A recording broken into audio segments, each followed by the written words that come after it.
ਸਾਰੇ ਵਿਦਿਆਰਥੀਆਂ ਨੂੰ ਸਤਿ ਸ੍ਰੀ ਅਕਾਲ। ਆਪਾਂ ਪਿਛਲੇ ਲੈਕਚਰ ਦੇ ਵਿੱਚ ਵੈਰੀਗਨਨ ਥਿਊਰਮ ਪ੍ਰੂਵ ਕੀਤੀ ਸੀ ਮੂਵਮੈਂਟ ਦੀ। ਜਿਹੜੀ ਵੈਰੀਗਨਨ ਥਿਊਰਮ ਸੀਗੀ, ਵੈਰੀਗਨਨ ਥਿਊਰਮ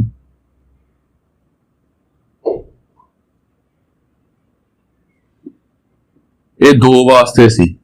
मतलब ਇਹ ਆਪਾਂ ਪ੍ਰੂਵ ਕੀਤਾ ਸੀਗਾ ਲਾਸਟ ਥਿਊਰਮ ਦੇ ਵਿੱਚ कि ये दो फोर्सेस ने P ते Q, इन्हां दा मूवमेंट कड्डांगे अबाउट एनी पॉइंट O, जिहड़ा इन्हां दा अलजैब्रिक सम होगा वो R दे इक्वल होगा movement of R about O। मतलब आपां ने पिछले लैक्चर दे विच वैरीगनन थ्योरम कीती सीगी, वो ये कहंदी सीगी दो फोर्सेस दा movement about any point is equal to movement of their resultant about that point. उसी पॉइंट दे दो वास्ते लिया सी आपां ते ये आपां थ्योरम वधाउणी आ गई। वधाउणी मतलब किवें, जे फोर्सां दो होण वो तां हो गया, तीन होण, चार होण, पंज होण, छे होण, फोर्सां जिन्नियां मर्जी होण, उन्हां वास्ते भी यही गल होगी। फोर्सां मान लो एनी नंबर ऑफ फोर्सेस ने, उन्हां दा मूवमेंट कड्डांगे, फोर्सेस दा कल्ले कल्ले दा मूवमेंट कड्ड के अबाउट एनी पॉइंट, इकल्ले कल्ले दा मूवमेंट कड्ड के अबाउट एनी पॉइंट ओदा अलजैब्रिक सम करांगे, वो इक्वल होगा उन्हां दे रिजल्टेंट दे मूवमेंट दे बराबर अबाउट दैट पॉइंट। मतलब जिहड़ी वैरीगनन थ्योरम सीगी ये दो वास्ते सीगी। हुण इहनूं आपां ने जनरलाइज करना, जनरलाइज मतलब कि वध वास्ते करना हैगा, तो इत्थों बनी हैगी आ generalised theorem on movements of movements. ये मूवमेंट्स दी आ जनरलाइज आपां तां कह रहे हैं क्योंकि ये वधाता केस आपां ने, दो वास्ते स्पैशल। हुण तीन होण, चार होण, मतलब एनी नंबर ऑफ फोर्सेस होण। जिन्हां ने पिछले लैक्चर अटेंड कीते हैं उन्हें पता होगा, जिहड़ा चैप्टर थर्ड कीता सी आपां ने ਉਹਦੇ ਵਿੱਚ भी कीती सी आपां ने generalised theorem of resolved part. Resolved part ਵਿੱਚ भी कीती सी आपां ने। जिवें जिन्हां ने रिजॉल्वड पार्ट दा थ्योरम पढ़ी हुई है ते ध्यान च हैगी आ, उन्हां नूं प्रूफ सौखा समझ आ जाएगा। प्रूफ ਉਹਦੇ ਨਾਲ ਦਾ ਹੀ है बिल्कुल सेम, उवें ही करांगे जिवें ਉਹ ਚ प्रोसैस यूज कीता सी आपां ने, इसी प्रकार आपां ਇਹਦੇ ਵਿੱਚ ही प्रोसैस यूज करांगे। सो लग गया होगा कि दो वास्ते थ्योरम प्रूव हो चुकी है। हुण आपां एनी नंबर ऑफ फोर्सेस वास्ते करना हैगा, तो फोर्सेस की मनांगे एनी वास्ते आपां F1 तो लैके FN तक फोर्सेस सपोज करांगे। चलो प्रूफ करते हैं आपां।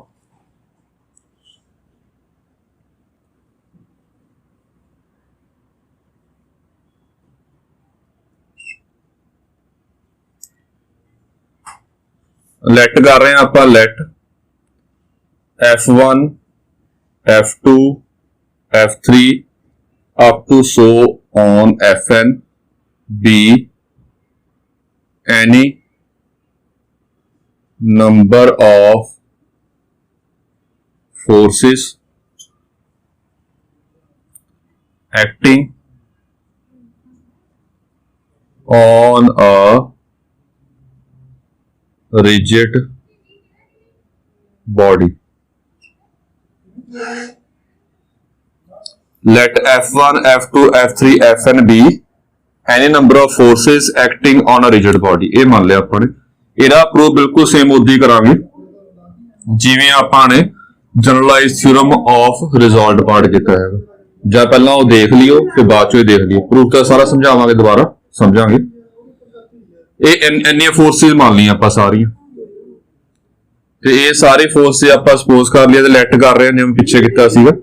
ਲੈਟ ਕੀਤਾ ਜਿਹੜਾ R1 ਹੈਗਾ, R1B ਦਾ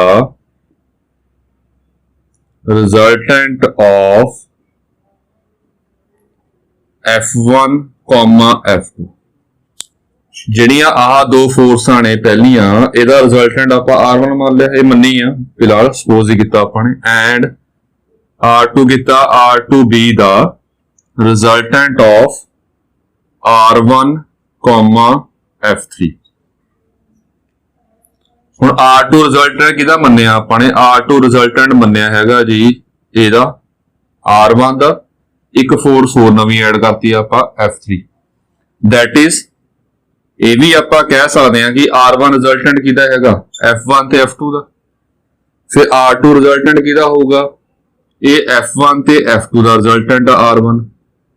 ਇੱਕ ਫੋਰਸ ਆਪਾਂ ਹੋਰ ਵਿੱਚ ਪਾ ਲਈ ਤਾਂ ਓਵਰਆਲ ਆਪਾਂ ਕਹਿ ਸਕਦੇ ਹਾਂ ਕਿ ਜਿਹੜਾ R2 ਹੈ ਉਹ F1 F2 F3 ਦਾ ਰਿਜ਼ਲਟੈਂਟ ਆ, that is F1 F2 F3 ਇਹ ਤਿੰਨ ਦਾ ਰਿਜ਼ਲਟੈਂਟ ਹੈ।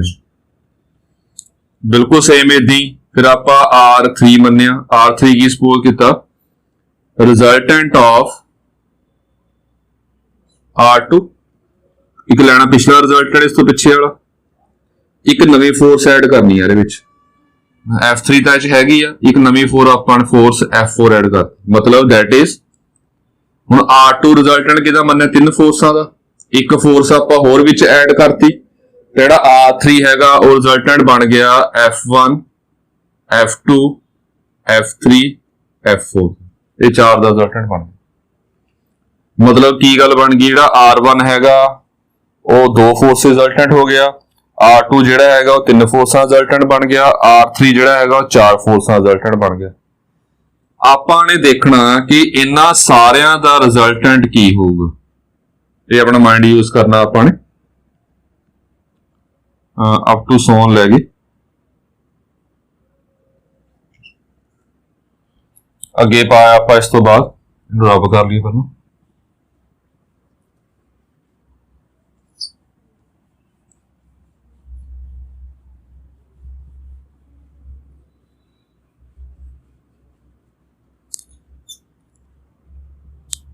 ਥਿਓਰਮ ਦੇ ਵਿੱਚ ਕੀ ਪ੍ਰੂਵ ਕਰਨਾ ਸੀ ਕਿ ਜੋ ਇਹਨਾਂ ਸਾਰਿਆਂ ਦਾ ਮੂਵਮੈਂਟ ਹੋਊਗਾ ਅਬਾਊਟ ਐਨੀ ਪੁਆਇੰਟ ਉਹਦਾ ਅਲਜੈਬਰਾਇਕ ਸਮ ਕਰਾਂਗੇ, ਉਹ ਇਹਨਾਂ ਦੇ ਰਿਜ਼ਲਟੈਂਟ ਦੇ ਮੂਵਮੈਂਟ ਦੇ ਬਰਾਬਰ ਹੋਊਗਾ, movement of resultant about that point, ਉਸੇ ਪੁਆਇੰਟ ਦੇ। ਫਿਰ ਇਹਦਾ ਰਿਜ਼ਲਟੈਂਟ ਮੰਨਣਾ ਪੈਣਾ ਆਪਾਂ ਨੂੰ।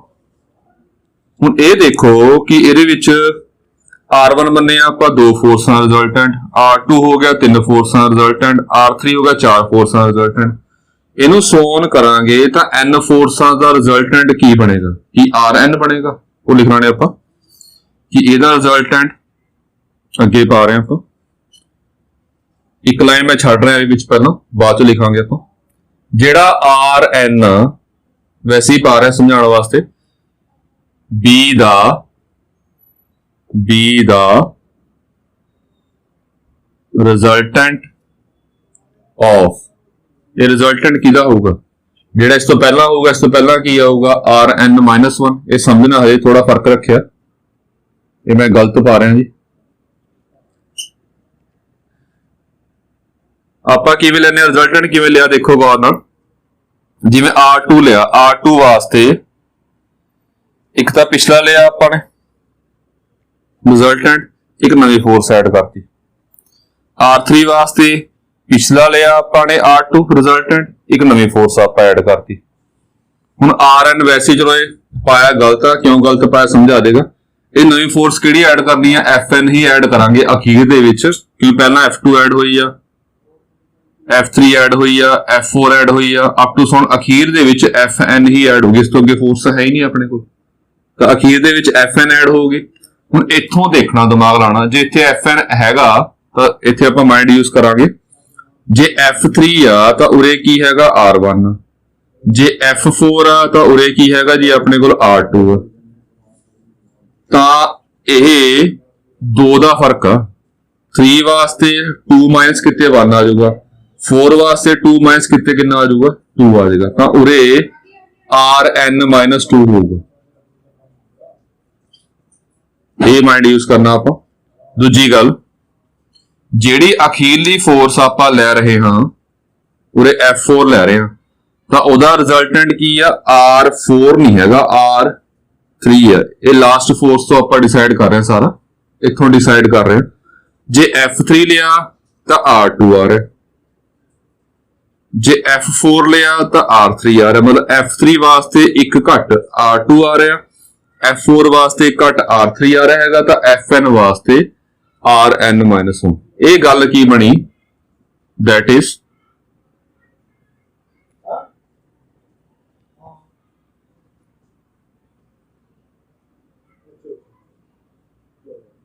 F1 F2 ਇਹ ਰਿਜ਼ਲਟੈਂਟ ਸਾਰਾ overall, F3 so on, Fn-1 ਤੇ Fn। ਇਹ ਦੇਖਦੇ ਹਾਂ ਆਪਾਂ Fn-1 क्यों पाया, ਲੱਗ ਜਾਏਗਾ ਪਤਾ। ਇਹ ਸਾਰੀਆਂ ਫੋਰਸਾਂ ਰਿਜ਼ਲਟੈਂਟ ਬਣੇਗਾ। ਜਿਵੇਂ R3 ਆ ਸਾਰੀਆਂ ਫੋਰਸਾਂ ਰਿਜ਼ਲਟੈਂਟ ਹੋ ਗਿਆ ਸੀ, F4 ਤੱਕ ਜੋ ਫੋਰਸ ਆ ਰਹੀਆਂ ਨੇ, ਜਿਵੇਂ R2 R2 ਜਿਹੜੀ F3 ਤੱਕ ਫੋਰਸ ਆ ਰਹੀਆਂ ਸਾਰਾ ਰਿਜ਼ਲਟੈਂਟ ਹੋ ਗਿਆ। R3 जो F4 तक फोर्स आ रही है सारा रिजल्टेंट हो गया। तो Rn-1 जो Fn फोर्स आ रही है सारा रिजल्टेंट होगा। मतलब ये रिजल्टेंट बन गया ओवरऑल सारिया फोर्सां दा, ये रिजल्टेंट है। इनू आपां अपने शॉर्ट फॉर्म वास्ते इनू R मान लेने आपां, क्योंकि आपां रिजल्टेंट R मानते आ रहे हैं। कोई प्रॉपर्टी नहीं मनोगे तां भी कोई फर्क नहीं पैंदा, ये रिजल्टेंट हो गया सारा। ਹੁਣ ਇਹ ਕਿਉਂ ਪਾਇਆ ਹੈਗਾ, ਇਹ ਸਟੈਪ ਇੱਕ ਮੈਂ ਲਾਈਨ ਛਡਵਾਈ ਸੀਗੀ, ਇੱਥੇ ਲੋਡ ਪਏਗੀ। ਇਸ ਤੋਂ ਪਹਿਲਾਂ ਰਿਜ਼ਲਟੈਂਟ ਕਿਹੜਾ ਹੋਊਗਾ, R3 ਤੋਂ ਪਹਿਲਾਂ ਰਿਜ਼ਲਟੈਂਟ ਕੀ ਆ, R2।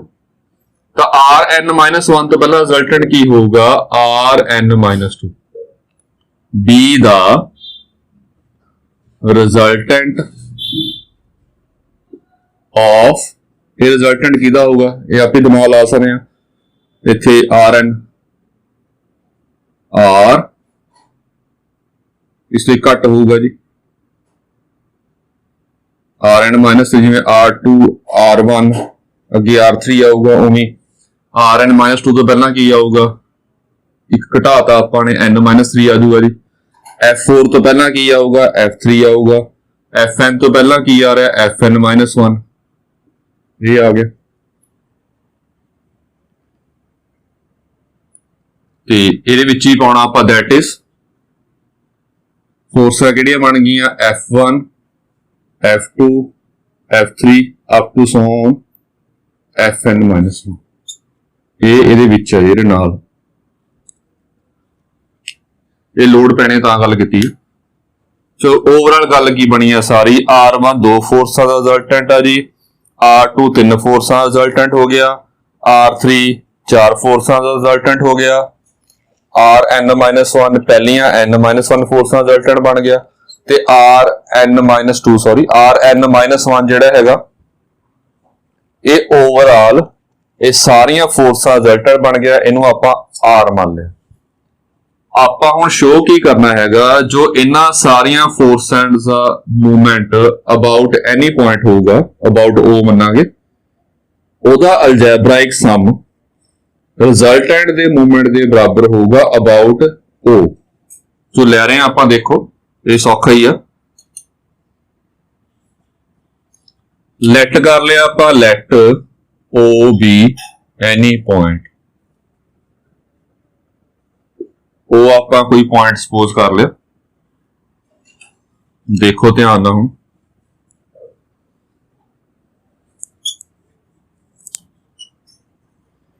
ਕੀ ਆਪਾਂ ਇੱਥੋਂ ਸ਼ੁਰੂ ਕਰਨਾ ਜੀ, therefore movement of R about O, ਇਹਨੂੰ ਕਹਿ ਸਕਦੇ ਹੈਗੇ ਆਪਾਂ ਅਲਜੈਬਰਾਇਕ sum of movements of Rn-2 and Fn। ਇਹ ਗੱਲ ਆਪਾਂ ਦੇਖਣੀ ਹੈ। ਇਹਦਾ ਰੀਜ਼ਨ ਪਾ ਰਹੇ, ਨਹੀਂ ਸਮਝਾਇਆ ਇਸ ਰੀਜ਼ਨ ਦੇਖ ਕੇ ਸਮਝਾ ਦੇਗਾ। ਬਾਈ ਵੈਰੀਗਨਸ ਥਿयोरम, by Varignon's theorem।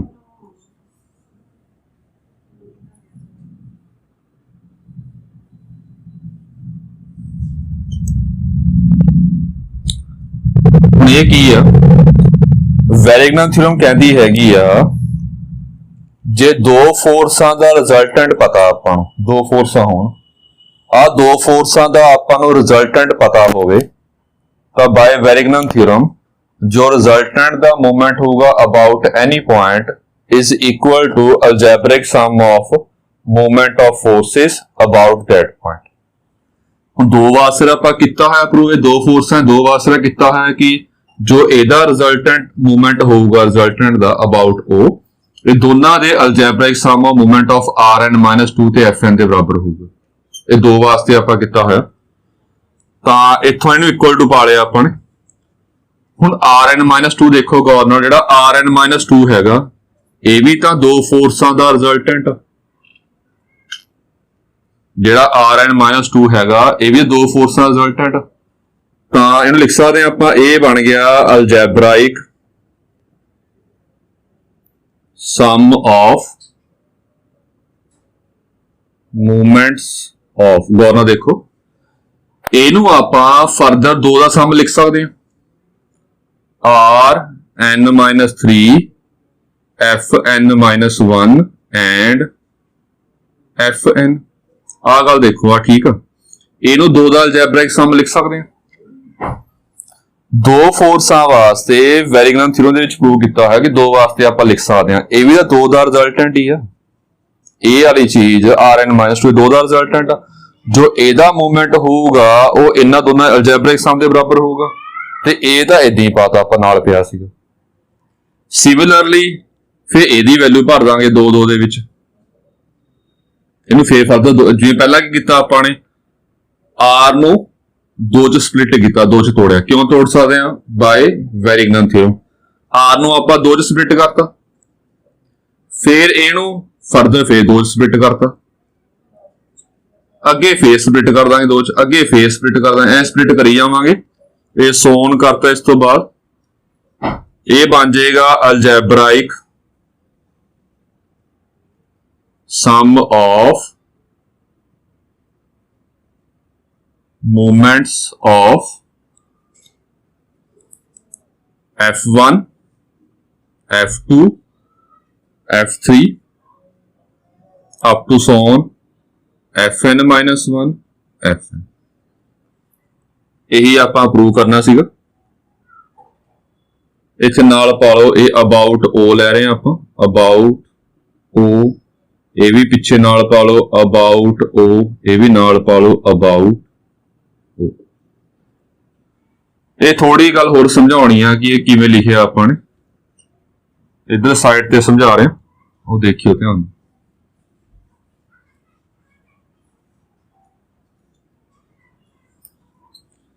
ਜਿਹੜਾ R ਸੀਗਾ ਇਹ 2 ਦੇ ਸਮ ਦੇ ਬਰਾਬਰ ਕੀਤਾ, ਮੈਂ ਸ਼ਾਰਟ ਫਾਰਮ ਚ ਲਿਖਣਾ ਸਮਝਾਉਣ ਵਾਸਤੇ, ਇਹ Rn-1 plus Fn ਇਹਦੇ ਬਰਾਬਰ ਕੀਤਾ ਆਪਾਂ ਨੇ। जो movement of R about O होगा वो movement of Rn-1 plus Fn-1 Fn के बराबर होगा अबाउट O। क्यों? बाय वेरिगनन थ्योरम दो वास्ते आप लिख सकते हैं। ये रिजल्टेंट कीदा जी, ये फर्दर अगे 2 दा, इनू फिर फर्दर आपां ने Rn-2 सी सॉरी, इनू फर्दर आपां Rn-3 plus Fn-1 plus Fn लिख लिया, इनू फर्दर फिर 2 च तोड़ लिया आपां। ਆ ਲਿਖਿਆ ਹੋਇਆ ਜੀ, 2 ਵਾਸਤੇ ਆਪਾਂ ਲਿਖ ਸਕਦੇ ਹਾਂ ਜੀ। ਅੱਗੇ ਦਿਮਾਗ ਵਿੱਚ ਲਿਖਿਆ ਨਹੀਂ ਹੈਗਾ ਆਪਾਂ Rn-1, ਇਹ ਲਿਖਿਆ ਨਹੀਂ ਹੈਗਾ ਆਪਾਂ, ਜਿਹੜਾ Rn-3 ਉਹ ਲਿਖਿਆ ਨਹੀਂ ਹੈਗਾ, ਪਰ ਦਿਮਾਗ ਲਗਾ ਸਕਦੇ ਹਾਂ। ਇਹ ਕਿਹਦੇ ਬਰਾਬਰ ਹੋਊਗਾ ਜੀ, ਇਹ ਹੋਊਗਾ Rn-4 Fn-3, ਇਹਦੇ ਸਮ ਦੇ ਬਰਾਬਰ ਹੋਊਗਾ। Rn-2 ਸੌਰੀ, Fn-1 ਉਦੋਂ ਆ ਜਾਏਗਾ ਜੀ, ਫਿਰ ਨਾਲ Fn ਆ ਜਾਏਗਾ। ਲੱਗ ਰਿਹਾ ਹੋਊਗਾ ਪਤਾ कि हौली हौली एक टर्म वधी जा रही है, पहला Fn सीगा, फिर Fn-1 एक टर्म होर आ गई, फिर Fn-1 हैगा सीगा एक टर्म होर आ गई Fn-2, पिछों आ रही है वैल्यूज, पिछों किवें, जिवें आपां लईए ये R10 ले लीए, R9 ले लो, मान लो R9 का मतलब की हो गया अपने कोल फोर्सां 10 ने, मान लो फोर्सिस हैगियां ने F1 F2 F3 F10 तक ने, तो अखीर च की आऊगा इहदा R9 आऊगा। R9 क्यों आऊगा, क्योंकि जे फोर्सां N होण, इहदा रिजल्टेंट की मन्निया सी आपां ने Rn-1, जे फोर्सां 10 होणगियां तां ओवरऑल रिजल्टेंट की बनेगा R9। ਇਹ ਕਿਹਦੇ ਬਰਾਬਰ ਹੋਊਗਾ, ਇਹ ਹੋਊਗਾ R8 plus R10। ਇਹ ਪਿੱਛੇ ਕੀਤਾ ਸੀ 2 ਦਾ ਫਰਕ ਰੱਖਣਾ ਆਪਾਂ ਨੇ। ਅੱਗੇ ਇਹ ਕਿਹਦੇ ਬਰਾਬਰ ਹੋਊਗਾ ਆਪਣੇ ਕੋਲ ਜਿਹੜਾ F10 R8 ਕਿਹਦੇ ਬਰਾਬਰ ਹੋਊਗਾ ਦੋ ਫੋਰਸਾਂ ਲਿਖ ਲਿਆ ਆਪਾਂ ਨੇ R7 F9 ਜਿਹੜੀ ਗੱਲ ਦੱਸਣੀ ਆ ਰਹੀ ਚ ਕਿ ਫੋਰਸਾਂ ਪਿੱਛੋਂ ਆ ਰਹੀਆਂ ਸਾਰੀਆਂ ਪਹਿਲਾਂ F10 ਆ ਗਿਆ ਫਿਰ F9 ਆ ਗਿਆ ਫਿਰ F8 ਇਹ ਸਾਰੀਆਂ ਫੋਰਸਾਂ ਆਣੀਆਂ ਹੌਲੀ ਹੌਲੀ ਫਿਰ ਇਹਨੂੰ ਕਿਵੇਂ ਲਿਖਾਂਗੇ ਆਪਾਂ R7 ਨੂੰ R6 plus F8 ਦੇਖੋ ਆ ਗਿਆ ਇਹ ਕਰਦੇ ਜਾਵਾਂਗੇ ਫੋਰਸ ਹਵੇ R6 ਦੀ ਵੈਲਿਊ ਭਰੀ ਜਾਵਾਂਗੇ ਇਹ ਸਾਰੀਆਂ ਕਰਦੇ ਜਾਵਾਂਗੇ ਆਪਾਂ ਤਾਂ ਸਾਰੀਆਂ ਫੋਰਸਾਂ ਲਾਸਟ ਵਿੱਚ ਆ ਜਾਣਗੀਆਂ ਇਹੀ ਥਿਉਰਮ ਚ ਪ੍ਰੂਵ ਕੀਤਾ ਆਪਾਂ ਗੱਲਾਂ ਕਿ ਵੈਲਿਊ ਭਰੀ ਜਾਵਾਂਗੇ ਅਖੀਰ ਵਿੱਚ ਤਾਂ ਹੀ ਇਹ ਸਟੈਪ ਆਇਆ ਇਸ ਤੋਂ ਬਾਅਦ ਕਿ ਸਾਰੀਆਂ ਫੋਰਸਾਂ ਆਟੋਮੈਟਿਕਲੀ ਆ ਜਾਣਗੀਆਂ ਇਹ ਥਿਉਰਮ ਬਸ ਉਰੇ ਤੱਕ ਸੀ ਇਹ ਥਿਉਰਮ ਦਾ ਪ੍ਰੂਫ ਸੀਗਾ ਜੀ ਤਾਂ ਆਪਣੇ ਕੋਲ ਹੁਣ ਜਨਰਲਾਈਜ਼ ਥਿਉਰਮ ਦੇ ਉੱਪਰ ਬੇਸਡ ਨੂਮੈਰੀਕਲਸ ਕਰਨੇ ਆਪਾਂ ਜੇ ਜਨਰਲਾਈਜ਼ ਥਿਉਰਮ ਹੈਗੀ ਆ ਉਹ ਕਹਿੰਦੀ ਹੈਗੀ ਆ ਕਿ ਫੋਰਸਾਂ ਜਿੰਨੀਆਂ ਮਰਜ਼ੀ ਹੋਣ ਉਹਨਾਂ ਸਾਰਿਆਂ ਦਾ ਮੂਵਮੈਂਟ ਕੱਢ ਕੇ ਅਲਜੈਬਰਾਇਕ ਸਮ ਕਰਾਂਗੇ ਅਬਾਊਟ ਐਨੀ ਪੁਆਇੰਟ ਉਹ ਰਿਜ਼ਲਟੈਂਟ ਦੇ ਮੂਵਮੈਂਟ ਦੇ ਬਰਾਬਰ ਆਊਗਾ ਧਿਆਨ ਰੱਖਣਾ ਜੀ ਜਿਹੜੀ ਵੈਰੀਗਨਰ ਹੈਗੀ ਆ ਉਹ ਦੋ ਵਾਸਤੇ ਆ ਜੇ ਦੋ ਫੋਰਸਾਂ ਹੋਣਗੀਆਂ ਜਿਹੜਾ ਜਨਰਲਾਈਜ਼ ਥਿਉਰਮ ਹੈਗੀ ਆ ਉਹ ਐਨੀ ਨੰਬਰ ਆਫ ਫੋਰਸਿਸ ਵਾਸਤੇ ਇਹ ਦੋਨੇ ਥਿਉਰਮਾਂ ਅਲੱਗ-ਅਲੱਗ ਨੇ ਦੋਨੇ ਥਿਉਰਮਾਂ ਧਿਆਨ ਰੱਖਣੀਆਂ ਹੈ ਇਹਦੇ ਉੱਪਰ ਬੇਸ ਨੂਮੈਰੀਕਲ ਕਰਵਾਉਣੇ ਹੈਗੇ ਨੇ ਹੁਣ ਪ੍ਰੋਬਲਮ ਥੋੜੀ ਮੈਂ ਸਟੇਟਮੈਂਟ ਪੜ੍ਹ ਰਿਹਾ ਵੈਸੇ ਹੁਣ ਇਹਦੇ ਵਿੱਚ ਪ੍ਰੋਬਲਮ ਇਹਨਾਂ ਕੁਐਸਚਨਾਂ ਵਿੱਚ ਇਹ ਆਊਗੀ ਕਿ ਕਨਸੈਪਟ ਕਿਹੜਾ ਕਿੱਥੇ ਲਾਉਣਾ ਹੈਗਾ ਹੁਣ ਆਪਾਂ ਨੂੰ ਕੀ ਪਤਾ ਲੱਗੂਗਾ ਕਿ ਜਨਰਲਾਈਜ਼ ਥਿਉਰਮ ਆਪਾਂ ਲਾਉਣੀ ਆ ਕਿ ਪਿਛਲੇ ਕਨਸੈਪਟ ਲਾਉਣੇ ਹੈਗੇ ਨੇ ਇੱਕ ਪਹਿਲਾਂ ਸਟੇਟਮੈਂਟ ਪੜ੍ਹ ਰਹੇ ਆ ਆਪਾਂ ਤੇ ਸਟੇਟਮੈਂਟ ਡਿਸਕਸ ਕਰਾਂਗੇ ਫਿਰ ਦੇਖਾਂਗੇ ਕਨਸੈਪਟ ਕਿਹੜਾ ਲਾਉਣਾ ਹੈਗਾ ਉਹ ਸਟੇਟਮੈਂਟ ਦੇਖੋ ਕੀ ਹੈ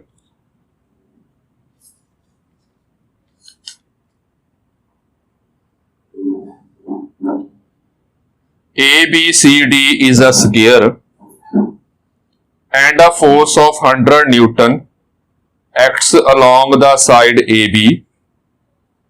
Resolve it into the components acting along other three sides. देखो डायग्राम बना रहे हैं फिर समझ आ जाएगा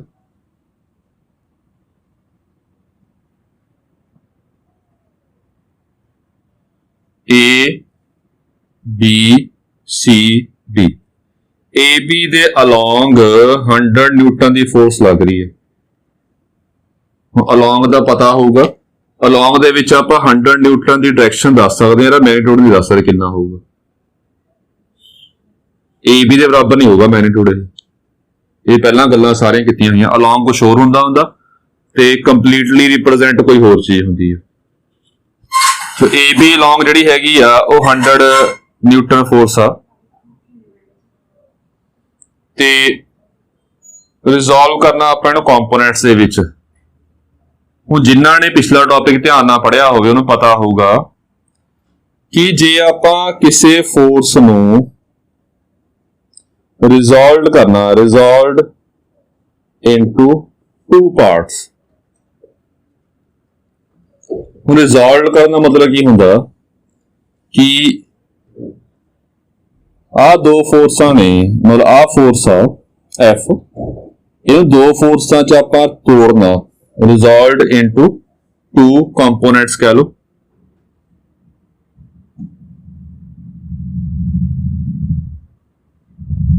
parts oblique components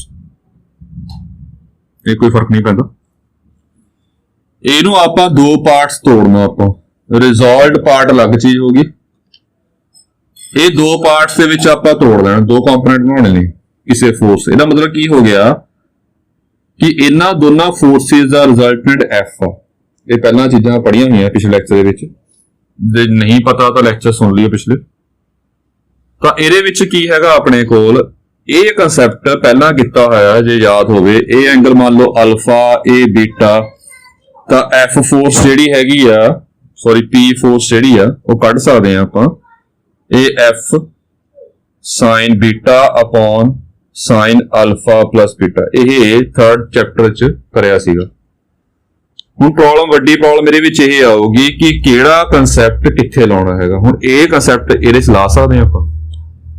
ਇਹ ਵਾਲੇ ਕਨਸੈਪਟ ਦੀ ਸਭ ਤੋਂ ਵੱਡੀ ਡਿਸਐਡਵਾਂਟੇਜ ਇਹ ਆ, ਜਿਹੜਾ 3rd ਚੈਪਟਰ ਕੀਤਾ ਆਪਾਂ ਨੇ, ਕਿ ਇਹ ਜਿਹੜੀ ਹੈਗੀ ਆ, ਇਹ ਕਨਸੈਪਟ ਫੋਰਸ ਨੂੰ 2 ਕੰਪੋਨੈਂਟਸ ਤੋੜ ਸਕਦਾ ਬਸ। ਜੇ 2 ਤੋਂ ਵੱਧ ਕੰਪੋਨੈਂਟਸ ਤੋੜਨਾ ਹੈਗਾ ਫਿਰ ਇਹ ਕਨਸੈਪਟ ਐਪਲੀਕੇਬਲ ਨਹੀਂ ਹੈਗਾ। ਇਹਦੀ ਪ੍ਰੋਬਲਮ ਇਹੀ ਹੈ ਕਨਸੈਪਟ। ਇਹ ਸਿਰਫ 2 ਵਾਸਤੇ ਆ।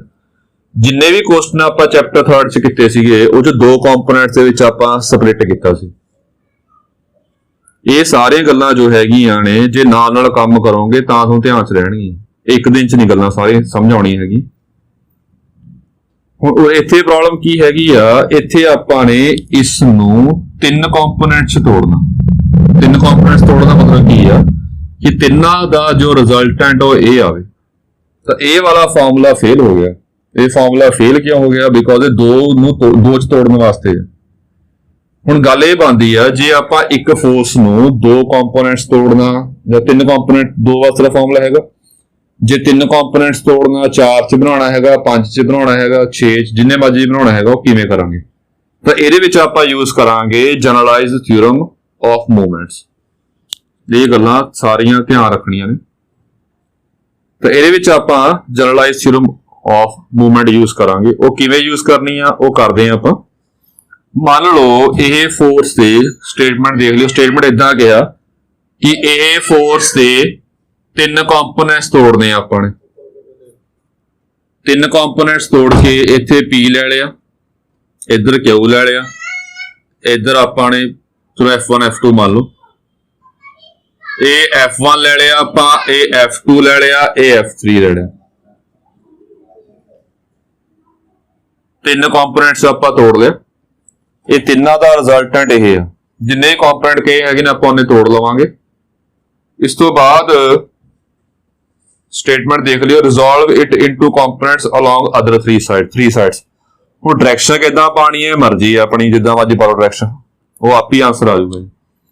ਹੁਣ ਇਹ ਗੱਲ ਇਹ ਬਣਦੀ ਹੈ ਕਿ ਜਨਰਲਾਈਜ਼ਡ ਥਿਊਰਮ ਯੂਜ਼ ਕਰਕੇ ਆਪਾਂ ਕਿਵੇਂ ਸੋਲਵ ਕਰਾਂਗੇ। ਜਨਰਲਾਈਜ਼ਡ ਥਿਊਰਮ ਕਹਿੰਦੀ ਹੈਗੀ ਆ, ਜੋ ਇਹਦਾ ਮੂਵਮੈਂਟ ਹੋਊਗਾ, ਜੋ ਇਸ ਰਿਜ਼ਲਟੈਂਟ ਦਾ ਮੂਵਮੈਂਟ ਹੋਊਗਾ ਅਬਾਊਟ ਐਨੀ ਪੁਆਇੰਟ, ਕਿਸੇ ਮਰਜ਼ੀ ਪੁਆਇੰਟ ਤੇ ਕਰ ਲਓ, ਉਹ ਤਿੰਨਾਂ ਫੋਰਸਿਸ ਦੇ ਮੂਵਮੈਂਟ ਅਬਾਊਟ ਉਹਦੇ ਅਲਜੈਬਰਾਇਕ ਸਮ ਦੇ ਬਰਾਬਰ ਹੋਊਗਾ। ਉਹ ਅਲਜੈਬਰਾਇਕ ਸਮ ਦੇ ਇਕੁਅਲ ਹੋਊਗਾ। ਇਹ ਕਨਸੈਪਟ ਯੂਜ਼ ਕਰ ਰਹੇ ਹਾਂ ਆਪਾਂ। ਸੋ ਦੇਖੋ ਜੀ,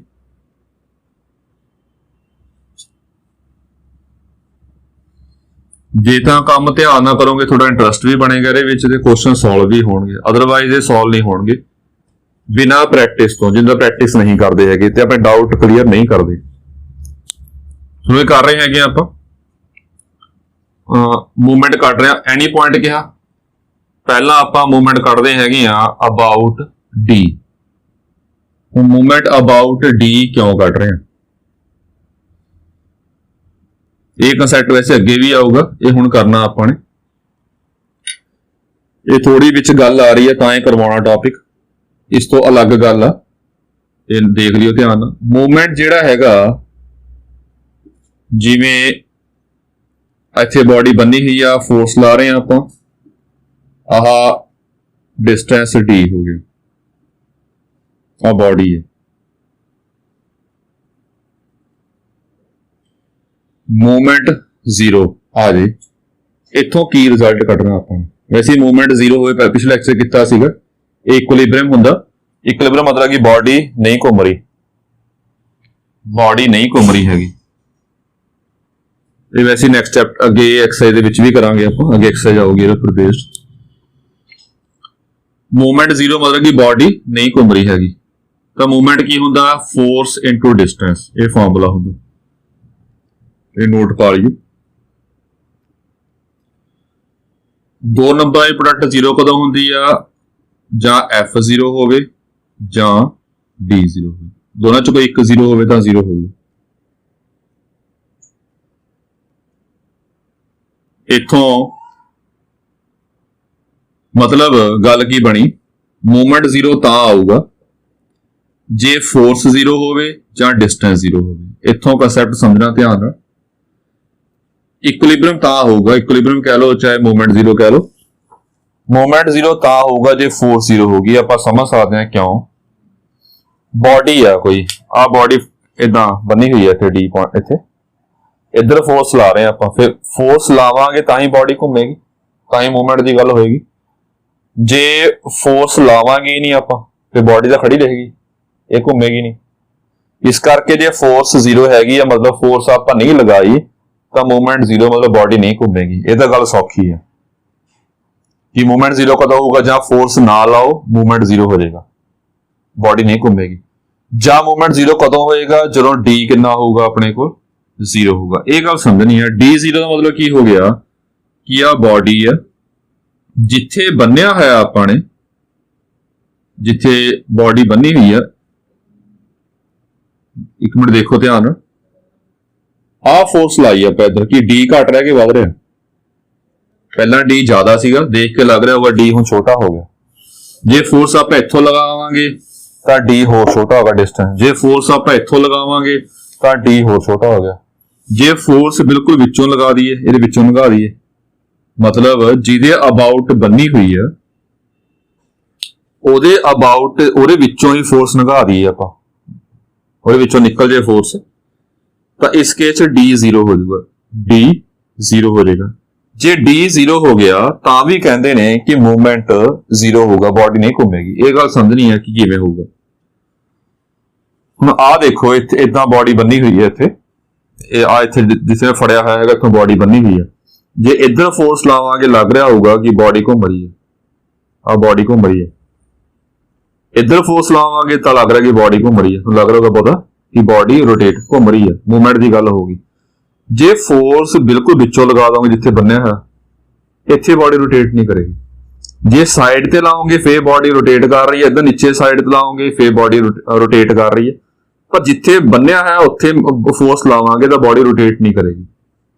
ਮਤਲਬ ਜਿਹਦੇ ਅਬਾਊਟ ਆਪਾਂ ਮੂਵਮੈਂਟ ਕੱਢ ਰਹੇ ਹਾਂ, ਜਿਸ ਪੁਆਇੰਟ ਦੇ ਅਬਾਊਟ ਜਾਂ ਜਿਸ ਪੁਆਇੰਟ ਦੇ ਅਬਾਊਟ ਬੋਡੀ ਬੰਨੀ ਹੋਈ ਆ, ਜੇ ਉਹਦੇ ਵਿੱਚੋਂ ਫੋਰਸ ਕੱਢਾਂਗੇ ਜਾਂ ਉਸ ਪੁਆਇੰਟ ਤੇ ਫੋਰਸ ਲਗਾਵਾਂਗੇ ਤਾਂ ਬੋਡੀ ਰੋਟੇਟ ਨਹੀਂ ਕਰੇਗੀ।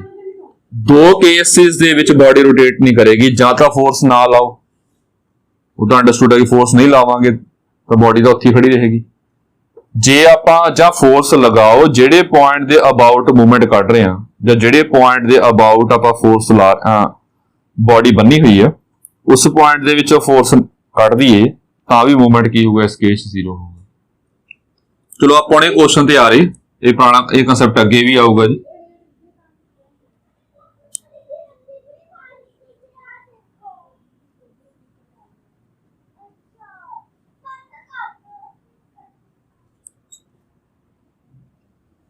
ਤੋ ਦੇਖੋ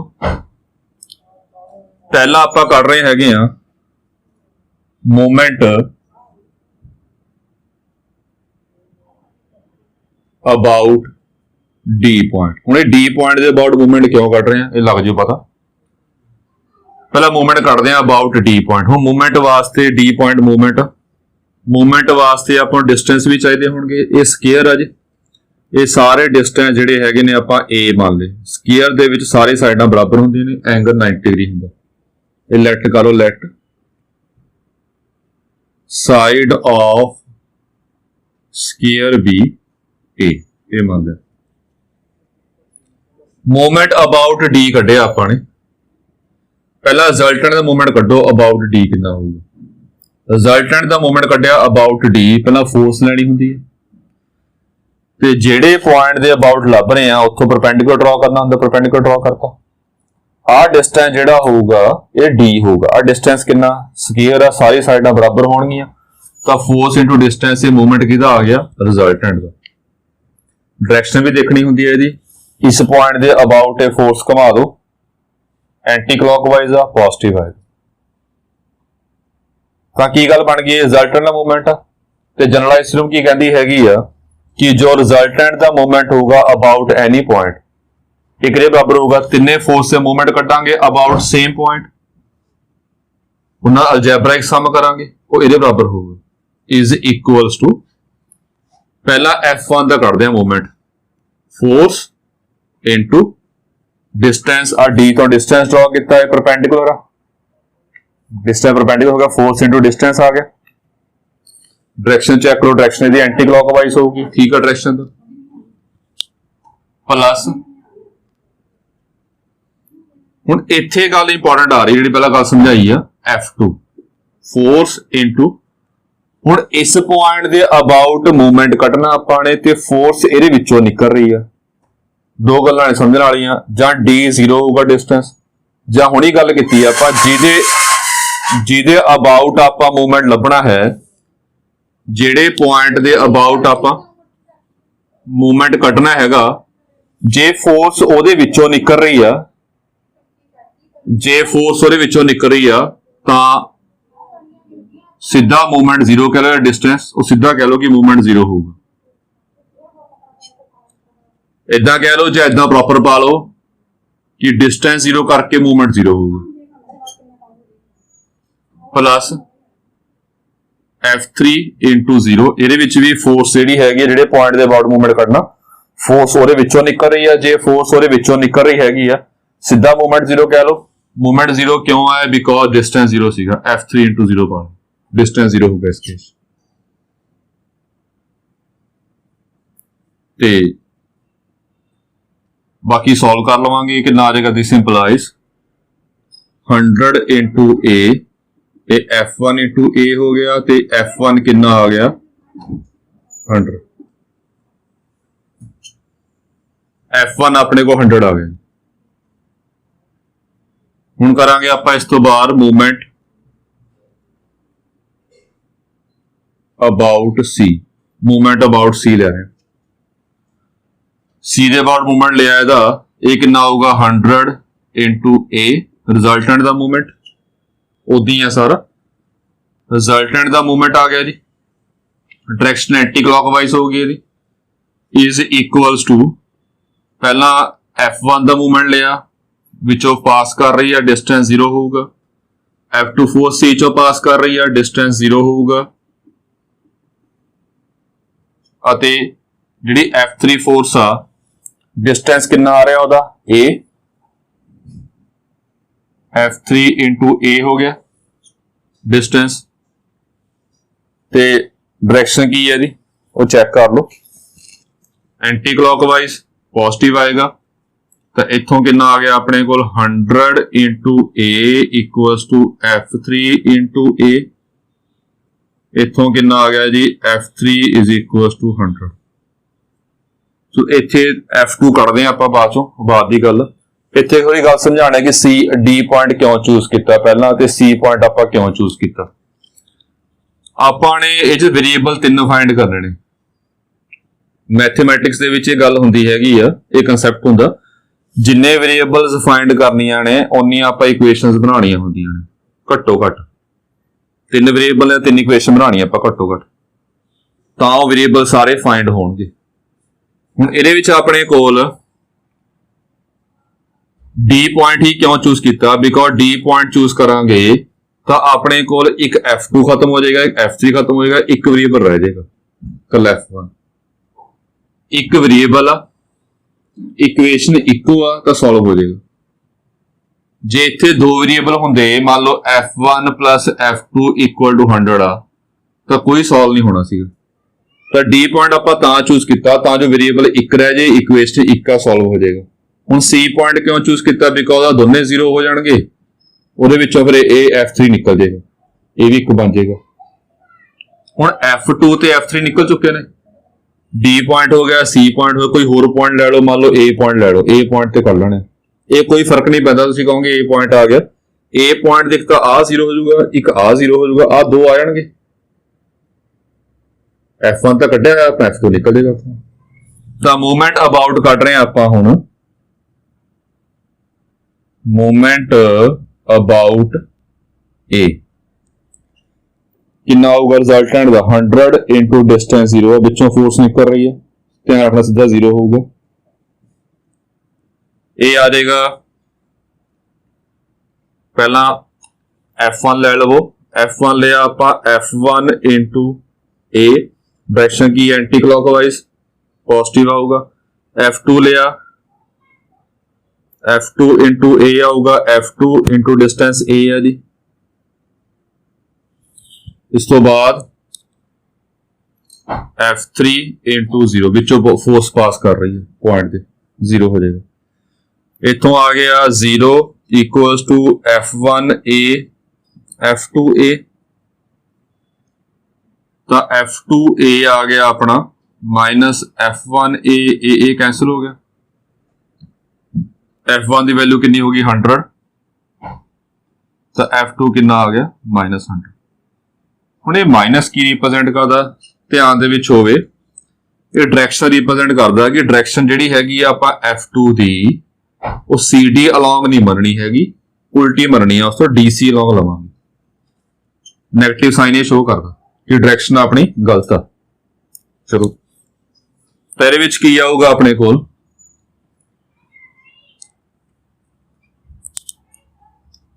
कंपोनेंट्स ऑफ ओवरऑल रिजल्ट की कढ़िया आपने components of forces R component of force 100 Newton. ये कंपोनेंट की कढ़े ने आपने F1 100 कढ़े आपने 100 न्यूटन। ये पॉजिटिव आ, पॉजिटिव मतलब कि BC अलोंग ही लेना सही है अपना, अलोंग BC कॉमा पहला हो गया। अगे आया उस तो बाद 100 न्यूटन, नेगेटिव साइन नहीं पाना उरे, नेगेटिव का सिर्फ ये शो करता कि डायरेक्शन गलत ली है। डायरेक्शन की लवांगे आप DC अलोंग लवांगे।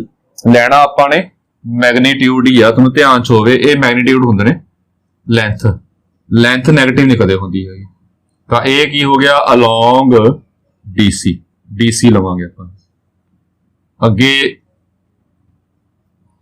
कॉमा तीजी फोर्स हैगी अपने को ये भी 100 न्यूटन दी है, ये किहदे अलोंग है, अलोंग ये पॉजिटिव आया जी, अलोंग D है। ये अपना ओवरऑल आंसर। गल किदां हैगी आ कि तीन वेरिएबल ने F1 F2 F3, तीन इक्वेशन बनानी पैणगियां आपां नूं, तीन बारी मूवमेंट फाइंड करांगे। मूवमेंट वाला कंसैप्ट क्यों लाया, बिकॉज एक फोर्स से जे दो कंपोनेंट कटने होण वो तो पिछे कर चुके हैं आपां, जे दो तो वध कटने होण फिर मूवमेंट वाला कंसैप्ट लाना आपां हमेशा। ये थ्योरम सीगी, जनरलाइज थ्योरम सीगी, उहदे पर बेस न्यूमेरिकल सीगा। एक न्यूमेरिकल होर करवाना, ये रब कर लिए पहला।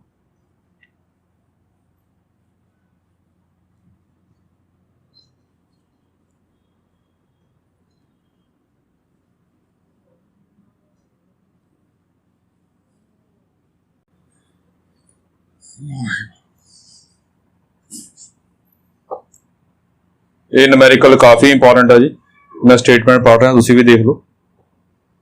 A uniform plank APQB 12 meter long rests upon two supports at P and Q.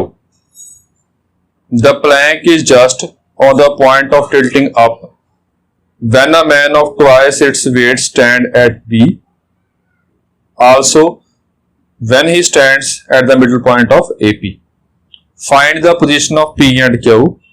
Also determine the point where man should stand in order that pressure on two supports be equal.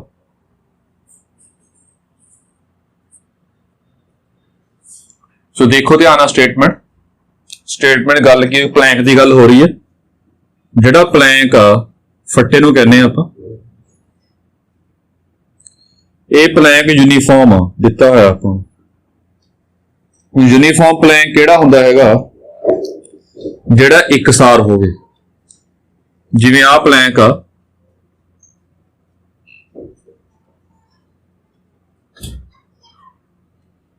इदां, एक कितों पतला आ कितों मोटा, फिर पतला आ गया, एकसार होवे। जिहड़ा Planck एकसार होवे आपां यूनीफॉर्म वर्ड यूज करांगे। एकसार दा की फायदा हुंदा हुंदा, जिहड़ा प्लैंक एकसार होवे ओहदा जो वेट है वो सेंटर ते एक्ट करेगा। जिहड़ा प्लैंक इक्को सार हैगा ओहदा वेट सेंटर ते एक्ट करेगा। ये सेंटर ऑफ ग्रेविटी चैप्टर भी पढ़ांगे, ਉਹਦੇ ਵਿੱਚ भी आएगा। सो स्टेटमेंट पढ़ते हैं, स्टेटमेंट दिता की है अपन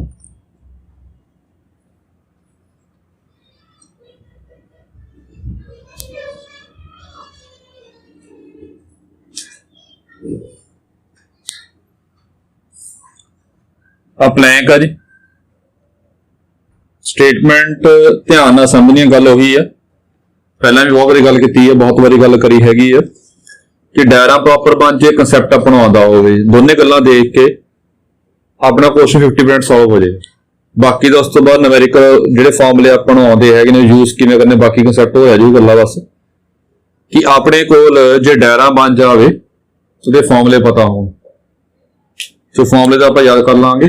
मेन डायग्राम आ, डायग्राम जिहड़ी हैगी आ वो बिना प्रैक्टिस तो नहीं बननी। जो प्लैंक आ कोई समझदे आपां की है, ਇਹ प्लैंक जिहड़ा हैगा पी सपोर्ट ते क्यू सपोर्ट ते खड़ा कीता होया। आ पी आ, मान लो आ क्यू आ, ਇਹਦਾ वेट सेंटर ते एक्ट करेगा, पता नहीं कितना होगा, डब्ल्यू आ ए पॉइंट आ लास्ट बी पॉइंट, मतलब ए पी क्यू बी, ए प्लैंक आ। ਇੱਥੇ ਬੰਦਾ ਖੜਾ ਜਿਹਦਾ weight ਕਿੰਨਾ ਹੋਊਗਾ, ਇਹਦਾ weight twice ਦਾ प्लैंक 2w weight ਆ, ਜਿਹੜਾ w ਮੰਨਿਆ ਇਹ 2w weight ਆ।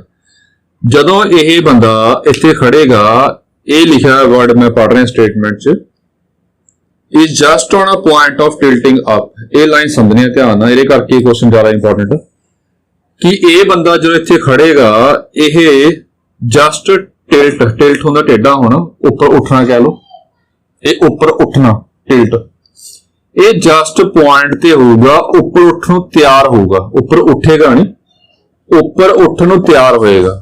ਤਿਆਰ ਹੋਣ ਦਾ ਮਤਲਬ ਕੀ ਹੈਗਾ ਕਿ ਜੇ ਥੋੜਾ ਜਿਹਾ weight ਆਪਾਂ ਇਹਦੇ ਉੱਪਰ ਹੋਰ ਪਾ ਦੇਵਾਂਗੇ, ਥੋੜਾ ਜਿਹਾ weight ਆਪਾਂ ਇਹਦੇ ਉੱਪਰ ਹੋਰ ਪਾ ਦੇਵਾਂਗੇ, ਇਹ ਟਿਲਟ ਹੋ ਜਾਏਗਾ, ਟੇਢਾ ਹੋ ਜਾਏਗਾ ਫਟਾ। इसका पॉइंट मतलब कि ये टेढ़ा होया नहीं, बस टेढ़ा होने नूं तैयार है। ਇਹਦਾ मतलब की है, ਇਹਦਾ मतलब ये हो गया कि जे इस पॉइंट ते फिर कोई प्रेशर नहीं होगा, ये पॉइंट प्रेशर फ्री होगा। ਇਹਦਾ मतलब ये बन गया कि फिर ये वाला पॉइंट जिहड़ा हैगा ये प्रेशर फ्री हो जाएगा। ये गल समझनी है ध्यान कि गल किवें हो रही है कि जे मान लो बंदा आपां ना खड़ा करिए कि फट्टे दा भार पूरा इन्हां दोनों उपर नहीं आ रहा हैगा, जिहदे पर आपां रखिया है, ये दोनों पॉइंट से पूरा भार आ रहा है, मतलब ਇਹਦੇ ਉੱਪਰ ही प्रेशर पै रहा है, ਇਹਦੇ ਉੱਪਰ प्रेशर पै रहा है, मेरे पर प्रेशर होगा, ਇਹਦੇ ਉੱਪਰ प्रेशर होगा, ਇਹਦਾ पूरा भार ਇਹਦੇ ਉੱਪਰ पै रहा है।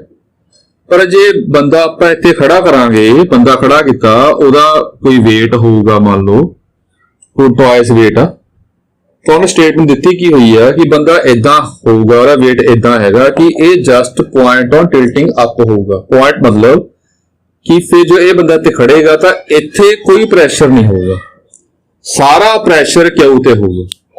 मतलब ये बन गया। सैकेंड पार्ट विच की है कि बंदा जो मिड पॉइंट तो खड़ा होगा, उस केस दे विच जो बंदा ए पी दे मिड पॉइंट दे विच खड़ा, उस केस दे फिर टिल्टिंग अपने पॉइंट ते होगा, मतलब उस केस फिर क्यू ते कोई भार नहीं होगा। ये अपना दिमाग है जी। टिल्ट इदा होगा जो बंदा इधर खड़ा, जे मान लो बंदा इधर खड़ा, ये भार करके टिल्ट जो होगा तो इधरले पासे होगा, इधरले पासे मतलब ये ऊपर होएगा, ऊपर मतलब कि आ चीज फ्री होगी, पी नहीं फ्री होगा। जे बंदा इत्थे खड़ा कि फट्टा इदा टेढ़ा होगा, नहीं, बंदा इत्थे खड़ा है, बंदे भार करके उधर वजन ज्यादा होगा तो ये फट्टा इदा टेढ़ा होगा, तो ये फ्री होगा। जो बंदा इत्थे खड़ा होगा तो फट्टा इधरले पासे टेढ़ा होगा तो आ फ्री होगा। ये गल्लां ध्यान रखनी। हुण ये करना किवें ओह करदे आं आपां, ध्यान नाल देखियो।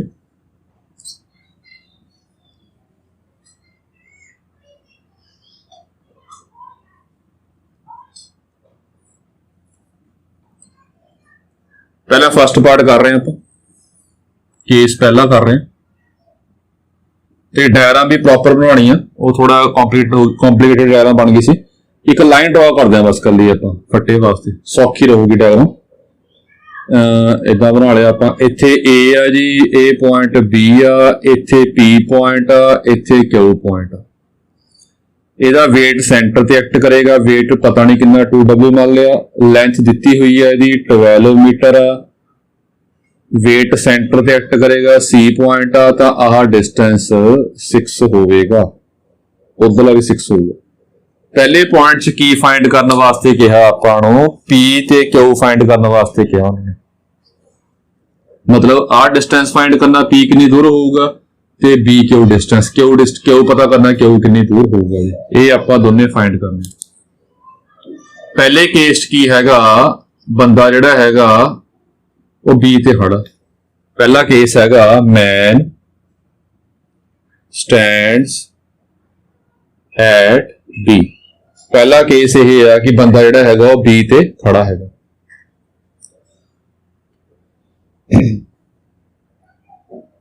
ਚਲੋ ਹੁਣ ਧਿਆਨ ਦਿਓ ਜੀ, ਜਿਹੜੀ ਗੱਲ ਆਪਾਂ ਧਿਆਨ ਨਾਲ ਸਮਝਣੀ ਹੈ ਜੀ ਇਹਦੇ ਵਿੱਚ।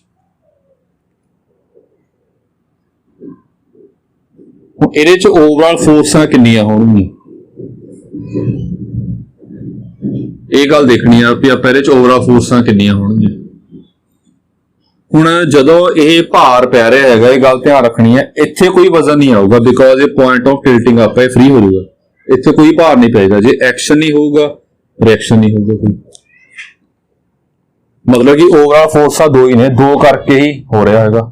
ਜੇ ਦੋ ਫੋਰਸਾਂ ਨੇ ਇਹਦੇ ਚ ਪੈਰਲਲ ਫੋਰਸ ਦਾ ਕਨਸੈਪਟ ਵੀ ਲਾ ਸਕਦੇ ਜੋ ਆਪਾਂ ਪਿਛਲੇ ਚੈਪਟਰ ਕੀਤਾ ਸੀਗਾ, ਪਰ ਮੂਵਮੈਂਟ ਨਾਲ ਕੁਐਸਚਨ ਕਰਵਾਉਣਾ ਹੈਗਾ।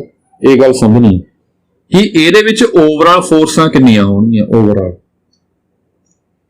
ਇੱਕ ਤਾਂ weight ਹੋ ਗਏ ਦੋਨਾਂ ਦੇ, ਇੱਕ ਇਹ ਸਾਰਾ ਜ਼ੋਰ ਇਹਦੇ ਉੱਪਰ ਨਹੀਂ ਪੈ ਰਿਹਾ ਹੈਗਾ। ਜੇ ਐਕਸ਼ਨ ਹੋ ਰਿਹਾ ਤੇ ਰਿਐਕਸ਼ਨ ਵੀ ਨਾਲ ਆਊਗਾ, ਇਹਨੂੰ ਆਰ ਲੈ ਲਿਆ ਆਪਾਂ ਨੇ। ਜੇ ਐਕਸ਼ਨ ਹੋ ਰਿਹਾ ਰਿਐਕਸ਼ਨ ਵੀ ਨਾਲ ਆਊਗਾ, ਜੇ ਰਿਐਕਸ਼ਨ ਨਾਲ ਆ ਰਿਹਾ ਹੈਗਾ ਤਾਂ ਓਵਰਆਲ ਫੋਰਸਾਂ ਕਿੰਨੀਆਂ ਕਹਾਂਗੇ। ਜੇ ਇਹਨੂੰ ਰਿਐਕਸ਼ਨ ਨੂੰ ਤੁਸੀਂ ਨਾ ਲਓ, ਕਿਉਂਕਿ ਰਿਐਕਸ਼ਨ ਜਿਹੜਾ ਹੈਗਾ ਆਪਣੇ ਕੋਲ ਇਹਨਾਂ ਦੇ ਭਾਰ ਕਰਕੇ ਹੀ ਰਿਐਕਸ਼ਨ ਆ ਰਿਹਾ ਆਪਣੇ, ਇਹ ਦੋ ਫੋਰਸਾਂ ਕਰਕੇ, ਇਹਨਾਂ ਦੇ ਭਾਰ ਕਰਕੇ ਹੀ ਇਹ ਰਿਐਕਸ਼ਨ ਆ ਰਿਹਾ ਹੈਗਾ ਆਪਣੇ ਕੋਲ। ਰਿਐਕਸ਼ਨ ਲੈ ਵੀ ਸਕਦੇ, ਜੇ ਮੈਂ ਰਿਐਕਸ਼ਨ ਬਣਾ ਹੀ ਲੈਣਾ ਹੈਗਾ ਤਾਂ ਇਹ ਰਿਐਕਸ਼ਨ ਆ ਰਿਹਾ ਇਹਦੇ ਵਿੱਚ ਆਪਣੇ ਕੋਲ। ਤਾਂ ਓਵਰਆਲ ਫੋਰਸਾਂ ਕਿੰਨੀਆਂ ਕਹਾਂਗੇ ਆਪਾਂ, ਫੋਰਸਾਂ ਦੋ ਹੀ ਨੇ, ਇਹ ਰਿਐਕਸ਼ਨ ਵਿੱਚ ਕਵਰ ਹੋ ਰਿਹਾ ਹੈਗਾ। ਤੇ ਦੇਖਦੇ ਆਪਾਂ ਕਿਵੇਂ ਹੈਗਾ। ਆਪਾਂ ਕੱਢ ਰਹੇ ਹਾਂ movement about Q, movement about Q ਕੱਢ ਰਹੇ ਹਾਂ ਆਪਾਂ। ਉਹ ਮੂਵਮੈਂਟ ਅਬਾਊਟ ਕਿਊ ਕਿਵੇਂ ਆਊਗਾ ਉਹ ਦੇਖੋ। therefore डिस्टेंस लवांगे ਆਪਾਂ, ਆ डिस्टेंस ਜਿਹੜਾ ਹੈ ਉਸੇ x ਮੰਨ ਲਓ, डिस्टेंस ਕੱਟਣਾ ਜੀ ਆਪਾਂ ਨੇ। ਓਵਰਆਲ ਕਿੰਨਾ ਸੀਗਾ ਜੀ, ਇਹ 6 ਸੀਗਾ, ਤਾਂ ਆ डिस्टेंस ਕਿੰਨਾ ਹੋ ਗਿਆ 6 - x, ਸਿੰਪਲ ਜੀ। ਆ ਤਾਂ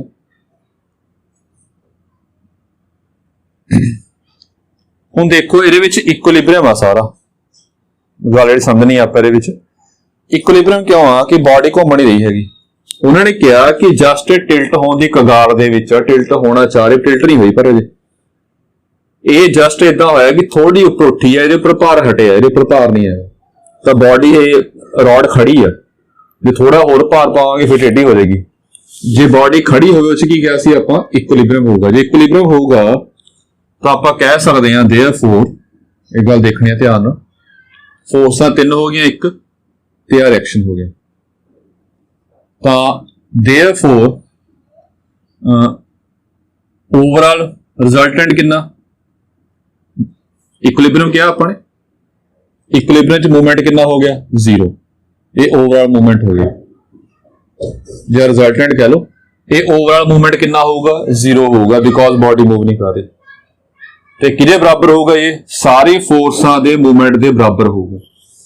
ਜੇ ਪਿੱਛੇ ਆਪਾਂ ਜਨਰਲਾਈਜ਼ ਨੂੰ ਕੀਤੀ ਹੈਗੀ ਹੈ, ਪਹਿਲਾ ਆ ਗਿਆ ਆਪਣੇ ਕੋਲ W into 6 - x, W into distance कितना 6 - x, डायरेक्शन की होगी यदि anti clockwise positive minus plus sorry. दूजी फोर्स ਲਈ ਆਪਾਂ 2W into डिस्टेंस कितना है रिच x, क्यों ਦੇ ਬੋਰਡ ਲੱਭਣੇ, ਇਹ ਡਾਇਰੈਕਸ਼ਨ ਕੀ ਹੈਗੀ ਆ ਕਲੌਕਵਾਈਜ਼, ਇਹ ਆਨਸਰ ਕੀ ਹੋਊਗਾ ਨੈਗੇਟਿਵ। ਤੇ r ਕਿੰਨਾ ਹੈਗਾ ਫੋਰਸ ਦਾ, ਇਹ ਵਿੱਚੋਂ ਪਾਸ ਕਰ ਰਹੀ ਹੈ 0 ਹੋ ਗਿਆ। ਹੁਣ ਪਹਿਲੀ ਗੱਲ ਇਹ ਹੈ ਕਿ ਆਪਾਂ ਪੁਆਇੰਟ ਕਿਵੇਂ ਚੂਜ਼ ਕਰਨਾ ਕਿ ਮੂਵਮੈਂਟ ਕਿਉਂ ਉੱਪਰ ਕਿਉਂ ਲੱਭਿਆ। ਮੂਵਮੈਂਟ ਕਿਉਂ ਦੇ ਉੱਪਰ ਤਾਂ ਲਿਆ ਬਿਕੋਜ਼ ਆ 0 ਹੋ ਜਾਏਗਾ। ਤੇ ਇਸ ਤੋਂ ਬਾਅਦ ਕਿੰਨਾ ਆ ਗਿਆ ਆਪਣੇ ਕੋਲ, ਇਹ W into 6 - x 2W into x, ये पैरेलल फोर्स का कंसैप्ट ही है जी। W into this, P into AC, Q into DC वाला वो भी लगा सकते, पर मूवमेंट ना कर लो, ये लग जाएगा पता। इथों तुहाडा सॉल्व कर लिया 3x 6 आ गया, x 2 आ गया, मतलब बी क्यू डिस्टेंस हैगा ये 2 मीटर होगा, इदा आ गया। ये पहला पार्ट आ गया। नाल दिन आपां सैकंड पार्ट देख लीए।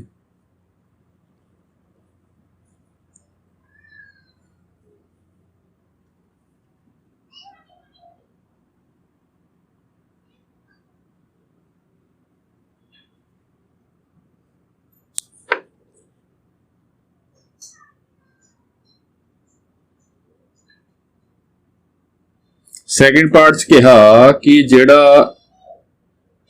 बंदा हुण खड़ा हैगा ये मिड पॉइंट ते खड़ा, ये डी मान लिया पॉइंट, असी ये मिड पॉइंट ते खड़ा, ये मन्निया आपां, दिता होया आपां।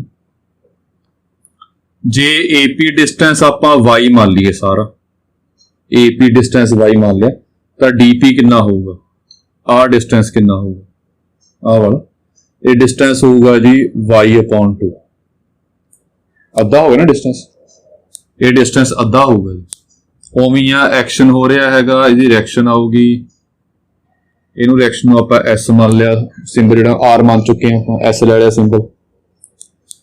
हुण बॉडी किवें हैगी आ, इधर टिल्ट होना चाहेगी, इधर टिल्ट होएगी, तो इहदे उपर कोई प्रैशर नहीं आऊगा, ये फ्री है, तो फोर्स आ 3 हो गई बस करनी, एक्शन हो रहा, रिएक्शन हो रहा। तो मूवमेंट कढ़िया आपां हुण पहला वांगू ही आ, ये फटाफट कर लेने। मूवमेंट अबाउट P कढ़िया जी आपां ने, 2W इंटू डिस्टेंस कितना जी इहदा y/2, डायरेक्शन की आऊगी इहदी एंटी क्लॉकवाइज, प्लस इहदा आऊगा W इंटू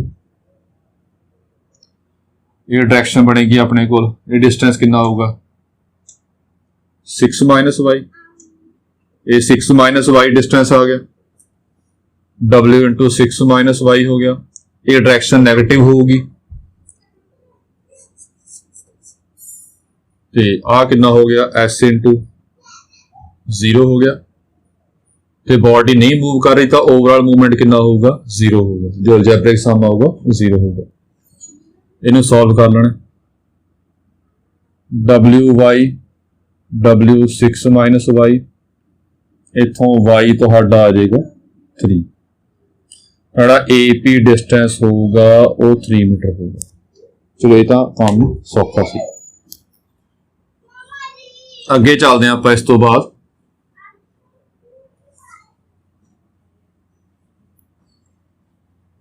नैक्सट पार्ट ज़्यादा इंपॉर्टेंट है, उस देखो क्यों इंपॉर्टेंट है। मैं स्टेटमेंट पढ़ रहा की सी नैक्सट पार्ट दे विच। नैक्सट पार्ट सी आपां ने determine the point where the man should stand in order that pressure on two sports be equal. जिता कि है उन्होंने जिवें आह ए बी इत्थे P आ डिस्टेंस आपां कढ लिया, हुण ये 3 आया सी अपना, इत्थे 2 आ, ये भी कढ लिया आपां ने डिस्टेंस। चलो ये आपां कर चुके हैं सारा, ये W वेट है। दसो बंदे नूं आपां किधरे पासे खड़ा करिए, इधर खड़ा करिए कि इधर खड़ा करिए, किधर खड़ा करिए कि दोने पॉइंट्स ते प्रैशर सेम होवे, प्रैशर दोने पॉइंट ते सेम बने। जे प्रैशर सेम होगा एक्शन सेम होगा, रिएक्शन भी सेम होएगी। ये भी R1 मान लो, ये भी R1 मान लो, रिएक्शन भी सेम होएगी। ये ध्यान देखना क्वेश्चन, एक्शन सेम आ, दोनों के बराबर भार पे बराबर रिएक्शन होगी।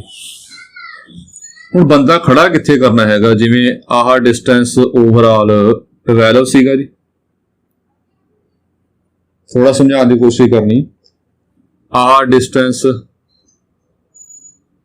3 है, आह डिस्टेंस 4, 6 है डिस्टेंस ओवरऑल, आ भी 6 आ भी 6 है। वो बंदा खड़ा किधरे पासे करना हैगा,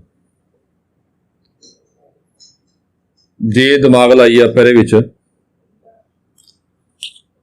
ਮੈਂ ਪ੍ਰੋਬਲਮ ਹੁਣ ਇਹ ਆ ਰਹੀ ਆ ਕਿ ਬੰਦਾ ਆਪਾਂ ਇੱਧਰਲੇ ਪਾਸੇ ਖੜਾ ਕਰੀਏ ਕਿ ਇੱਧਰਲੇ ਪਾਸੇ ਖੜਾ ਕਰੀਏ। ਇਹ ਦੇਖਣਾ ਕਿ ਜਿਹੜਾ ਬੰਦਾ ਉਹ ਕਿੱਧਰਲੇ ਪਾਸੇ ਖੜਾ ਕਰਾਂਗੇ ਆਪਾਂ, ਇੱਧਰਲੇ ਪਾਸੇ ਖੜਾ ਕਰਨਾ ਕਿ ਇੱਧਰਲੇ ਪਾਸੇ ਖੜਾ ਕਰਨਾ। ਕੋਈ ਪ੍ਰੋਬਲਮ ਨਹੀਂ ਹੈਗੀ। ਮੰਨ ਲਓ ਮੈਂ ਇੱਧਰਲੇ ਪਾਸੇ ਖੜਾ ਕਰ ਦੇਣਾ ਬੰਦਾ ਇੱਕ ਸਾਈਡ ਤੇ। ਆਹ ਡਿਸਟੈਂਸ ਕਿੰਨਾ ਮੰਨ ਲਿਆ ਮੈਂ, x ਮੰਨ ਲਿਆ। ਆਹ ਡਿਸਟੈਂਸ x ਮੰਨ ਲਿਆ। ਇਹ ਪੁਆਇੰਟ D ਹੈ। ਇੱਧਰ ਮਰਜ਼ੀ ਖੜਾ ਕਰ ਲਓ। ਇਹ ਲਾਸਟ ਡਿਸਕਸ ਕਰਾਂਗੇ ਕਿ ਆਪਾਂ ਇੱਧਰ ਕਿਉਂ ਜਾਂ ਕਿਵੇਂ ਲੈਣਾ ਆਪਾਂ ਨੇ। ਸੋ ਫਿਲਹਾਲ ਆ ਲੈ ਲਿਆ ਆਪਾਂ, 4 ਫੋਰਸਿਸ ਹੋ ਗਈਆਂ ਓਵਰਆਲ। ਪਹਿਲੇ ਇੱਕ ਗੱਲ ਹੋਰ ਧਿਆਨ ਨਾਲ ਦੇਖੋ, ਐਕਸ਼ਨ ਕਿਹਦੇ ਕਰਕੇ ਹੋ ਰਿਹਾ। ਆਹ 2 ਫੋਰਸਿਸ ਕਰਕੇ ਐਕਸ਼ਨ ਹੋ ਰਿਹਾ। ਇੱਕ ਤਾਂ weight ਕਰਕੇ, ਇੱਕ ਬੰਦੇ ਦੇ ਭਾਰ ਕਰਕੇ, ਇੱਕ ਪਲੈਂਕ ਦਾ weight। ਇਹ ਐਕਸ਼ਨ ਕਰਕੇ ਰਿਐਕਸ਼ਨ ਹੋ ਰਿਹਾ। ਤਾਂ ਇੱਥੋਂ ਸਿੱਧਾ ਕਹਿ ਸਕਦੇ ਹਾਂ ਆਪਾਂ ਕਿ ਜੋ ਰਿਐਕਸ਼ਨ ਹੈ ਉਹ ਪੱਕਾ ਐਕਸ਼ਨ ਦੇ ਇਕੁਅਲ ਹੋਊਗਾ। ਮਤਲਬ R1 ਕਿੰਨਾ ਹੋਊਗਾ, 3W/2। ਐਕਸ਼ਨ ਰਿਐਕਸ਼ਨ ਇਕੁਅਲ ਹੋਣਗੇ ਆਪਸ। ਹੁਣ ਕੱਢ ਰਹੇ ਹਾਂ ਆਪਾਂ ਮੂਵਮੈਂਟ ਅਬਾਊਟ P। ਕਿਸੇ ਇੱਕ ਪੁਆਇੰਟ ਦੇ ਅਬਾਊਟ ਕੱਢ ਲਓ। ਮੂਵਮੈਂਟ ਅਬਾਊਟ, ਹੁਣ ਬੋਡੀ ਮੂਵ ਨਹੀਂ ਕਰ ਰਹੀ ਹੈਗੀ, ਖੜੀ ਆ, ਤਾਂ ਓਵਰਆਲ ਮੂਵਮੈਂਟ ਕਿੰਨਾ ਹੋਊਗਾ, 0 ਹੋਊਗਾ। R1 ਦਾ ਮੂਵਮੈਂਟ ਕੱਢਿਆ ਆਪਾਂ ਨੇ, ਵਿੱਚੋਂ ਪਾਸ ਕਰ ਰਿਹਾ ਹੈਗਾ, ਇਹ ਤਾਂ 0 ਆ ਜਾਏਗਾ। ਇਹ W ਦਾ ਕੱਢਿਆ ਆਪਾਂ ਨੇ, 2W। ਆਹ ਡਿਸਟੈਂਸ ਕਿੰਨਾ ਹੋਊਗਾ ਦੇਖੋ ਜੀ, ਜਿਹੜੇ ਪੁਆਇੰਟ ਤੋਂ ਆਪਾਂ ਮੂਵਮੈਂਟ ਕੱਢਣਾ ਉੱਥੋਂ ਡਿਸਟੈਂਸ ਡਰਾ ਕਰਨਾ। ਆਹ ਡਿਸਟੈਂਸ ਕਿੰਨਾ ਹੋ ਗਿਆ, ਓਵਰਆਲ 3 ਆ, ਇਹ x ਆ, 3 - x ਹੋ ਗਿਆ। ਇਹ ਆ ਗਿਆ 3 - x। ਡਾਇਰੈਕਸ਼ਨ ਕੀ ਹੈ ਜੀ, ਕਲੌਕਵਾਈਜ਼। ਇਹ ਕੀ ਹੋਏਗਾ, ਨੈਗੇਟਿਵ। ਉਸ ਤੋਂ ਬਾਅਦ ਫੇਰ ਲਿਆ ਆਪਾਂ ਨੇ W।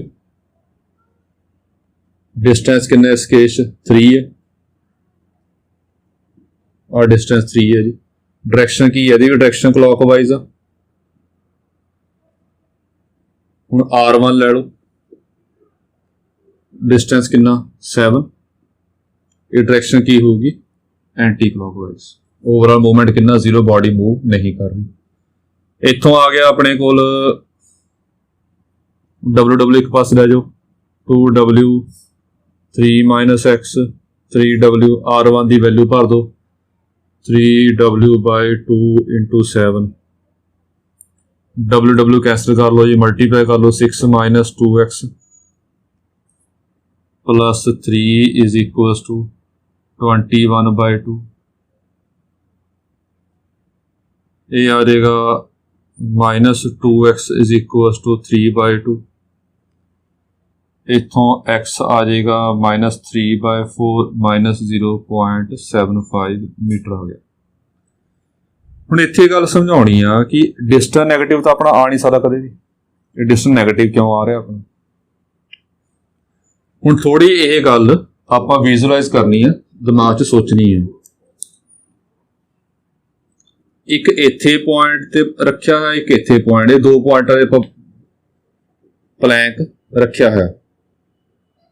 ਤੇ ਆਹ ਡਿਸਟੈਂਸ ਆ ਸੈਂਟਰ ਤੇ ਇਹਦਾ weight ਐਕਟ ਕਰੇਗਾ। ਆਹ ਡਿਸਟੈਂਸ 3 ਆ ਤੇ ਆਹ ਡਿਸਟੈਂਸ 4 ਆ। ਜਿਵੇਂ ਆਹ ਮੈਂ ਸਿਰਫ ਆ ਡਾਇਗਰਾਮ ਬਣਾਇਆ, ਡਿਸਟੈਂਸ 3 ਆ, ਡਿਸਟੈਂਸ 4 ਇੱਥੇ ਪਲੈਂਕ ਰੱਖਿਆ ਹੈ। ਆਪਾਂ ਆਪਣੀ ਕਾਮਨ ਸੈਂਸ ਲਾਉਣੀ ਹੈਗੀ ਆ ਕਿ ਜ਼ਿਆਦਾ ਭਾਰ, ਜ਼ਿਆਦਾ ਪ੍ਰੈਸ਼ਰ ਇਸ ਪੁਆਇੰਟ ਤੇ ਪਏਗਾ, P ਪੁਆਇੰਟ ਤੇ ਪਏਗਾ ਕਿ Q ਪੁਆਇੰਟ ਤੇ ਪਏਗਾ। ਇਹ ਵਾਲਾ weight ਜਿਹੜਾ ਹੈਗਾ ਇਹਦੇ ਨੇੜੇ ਆ P ਪੁਆਇੰਟ ਤੇ। ਇੱਧਰ ਭਾਰ ਜ਼ਿਆਦਾ ਪਏਗਾ, ਇੱਧਰ ਭਾਰ ਘੱਟ ਪਏਗਾ।